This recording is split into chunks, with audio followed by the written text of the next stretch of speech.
इस वीडियो के अंदर हम कक्षा 12 हिंदी अनिवार्य का दिनांक 27/9/2021 27 सितंबर 2021 की जो आपकी वर्कशीट आई है उसका पूरा सॉल्यूशन हम इस वीडियो के अंदर देखेंगे। ये अध्याय 8 गोस्वामी तुलसीदास से लिया गया है। टॉपिक का नाम है कवितावली उत्तरकांड। तो आप देखिए, पहला प्रश्न है, किसबी किसान कुल बनिक भिखारी भाट चाकर चप्पल नट चोर चाट चेट की पंक्तियों में प्रयुक्त अलंकार है। तो इसमें बताना है कि कौन सा अलंकार प्रयुक्त हुआ है। तो आप देखिए, इसमें किसबी का अर्थ क्या होता है। किसबी का अर्थ होता है धंधा, ठीक है ना। किसान का मतलब आपको पता है, कुल का मतलब होता है परिवार, बनिक का मतलब होता है व्यापारी, भिखारी का आपको पता है। भाट किसे कहते हैं, तो भाट कहते हैं जो राजा की प्रशंसा करते हैं उन्हें। चाकर क्या होता है, घरेलू नौकर। और चप्पल नट का मतलब क्या है, चंचल। और चोर आपको पता है। और चार क्या होता है, तो चार कहते हैं जो गुप्तचर होते हैं, जो दूत होते हैं, जो राजा तक जानकारी पहुंचाते हैं, उन्हें कहते हैं चार। चार क्या कहते हैं, चार।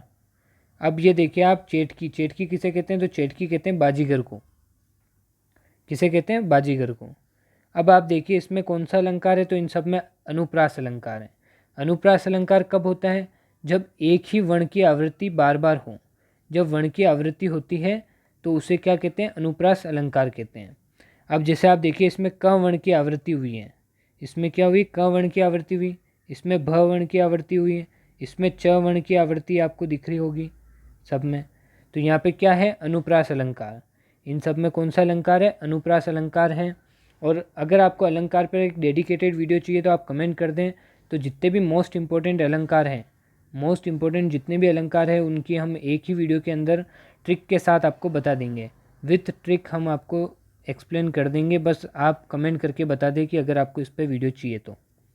दूसरा प्रश्न देखिए आप, दारिद दशानन दबाई दुनी दीन बंधु। पंक्तियों के द्वारा कवि दशानन की तुलना किससे कर रहे हैं, बताइए। तो जो दशानन है, दशानन कौन है, तो आप सबको पता है दशानन कौन है, रावण। कौन है, रावण है।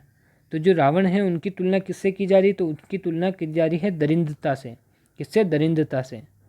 तीसरा प्रश्न देखिए आप, लेम्बो को एकू ना देबो को देऊँ, लोकोक्ति द्वारा तुलसी क्या कहना चाहते हैं। तो ये लोकोक्ति द्वारा तुलसी क्या कहना चाहते हैं, तुलसी जी। तो लेम्बो को एकू ना देबो को देऊँ, इसका मतलब है उसे ना किसी से कुछ लेना है और ना किसी को कुछ देना है। उसे मतलब तुलसीदास जी को। तुलसीदास जी को संसार से ना कुछ लेना है और ना कुछ देना है। तो ये इस पंक्ति का अर्थ है। चौथा प्रश्न आप देखिए, कवितावली उत्तरकांड में अब देखिए आप, आए तीनों पदों के क्रमश कौन कौन से छंद है, बताइए। तो आपकी जो कवितावली उत्तरकांड जो हम पढ़ रहे हैं इसमें टॉपिक, तो उसमें आप देखिए कि उसमें कितने पद थे, 3 पद थे। और उसमें कौन से छंद आए हैं ये आपको बताने उन तीनों पदों में। तो आप देखिए, प्रथम और द्वितीय पद में कौन सा छंद था, तो कवित छंद था। और तीसरे पद में कौन सा था, तो समैया था। ठीक है ना। तो 2 छंद इसमें प्रयुक्त हुए, एक तो कवित छंद और एक समैया छंद, जिसमें पहले और दूसरे पद में कवित छंद था और तीसरे में समैया छंद था। अब देखिए आप, कवित छंद किसे कहते हैं, तो आपको पता है एक वर्णिक छंद है। छंद कितने प्रकार के होते हैं, तो 2 प्रकार के होते हैं। एक तो होता है मात्रिक छंद और एक होता है वर्णिक छंद। एक मात्रिक और एक वर्णिक छंद। तो कवित क्या है, एक वर्णिक छंद है। और इसमें क्या होता है कि जो प्रत्येक चरण होते हैं उसमें 16 और 15 पर क्या होता है, यति होती है, विराम होता है। ठीक है ना। और इन दोनों को मिला के 31 वर्ण बनते हैं। कितने, 31 वर्ण होते हैं कवित छंद में। आगे देखिए आप, जो अपना समैया है, तो समैया में क्या होता है कि इसमें 22 से लेकर 22 से 26 तक अगर वर्ण होते हैं, 22 से 26 तक वर्ण होते हैं, तो वो समैया छंद कहलाता है। अगर आपको छंद पर भी एक डेडिकेटेड वीडियो चाहिए तो वो भी हम बना देंगे, जिसमें मोस्ट इंपॉर्टेंट सारे छंद हम आपको एक ही वीडियो में ट्रिक के साथ समझा देंगे, अच्छे से एक्सप्लेन कर देंगे। बस आपका कमेंट आना चाहिए कि इस पर वीडियो बना दीजिए। पेट ही को पचत बेचत बेटा बेट की। तुलसी द्वारा रचित ये पंक्तियाँ आज के युग में भी प्रकार प्रासंगिक है। ये बताना किस प्रकार से प्रासंगिक है, कि ये जो बात बोली जा रही है कि पेट ही को पचत बेचत बेटा बेट की, तो ये आज भी कैसे प्रासंगिक है, कैसे ये आज भी हो रही है। तो आप देखिए, प्रस्तुत पंक्ति को पढ़े तो पाएंगे कि किसानों में गरीबी की स्थिति तब से लेकर अब तक नहीं बदली है। यानी जैसी पहले किसानों की गरीबी की स्थिति थी वैसी ही आज है।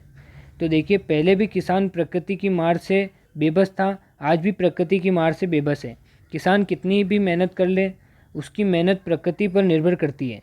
यदि प्रकृति उस पर मेहरबान है तो वह कुछ समय के लिए भोजन का इंतजाम कर सकता है, लेकिन प्रकृति ज़रा सी भी नाराज़ हो गई तो उसकी मेहनत का नाश होने में कुछ पल भी नहीं लगते हैं।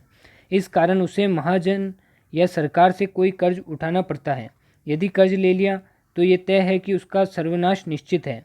भूख और गरीबी बेबस या तो वह मौत को गले से लगा लेता है या फिर अपनी संतान को बेचकर कुछ समय के लिए गुजारा करने के लिए विवश हो जाता है। तो ऐसी ही स्थिति पहले थी और आज भी ऐसी ही स्थिति है। इसी का वर्णन तुलसीदास जी ने किया था अपनी इस पंक्ति में कि पेट ही को पचत बेचत बेटा बेट की। तो इस पंक्ति में किसान की ये स्थिति बताई थी तुलसीदास जी ने और यही स्थिति आज भी यथासंभव हो रही है। तो आपको कैसी लगी ये वीडियो कमेंट बॉक्स में ज़रूर बताएं और जिस भी टॉपिक पर आपको वीडियो चाहिए आप कमेंट कर दें।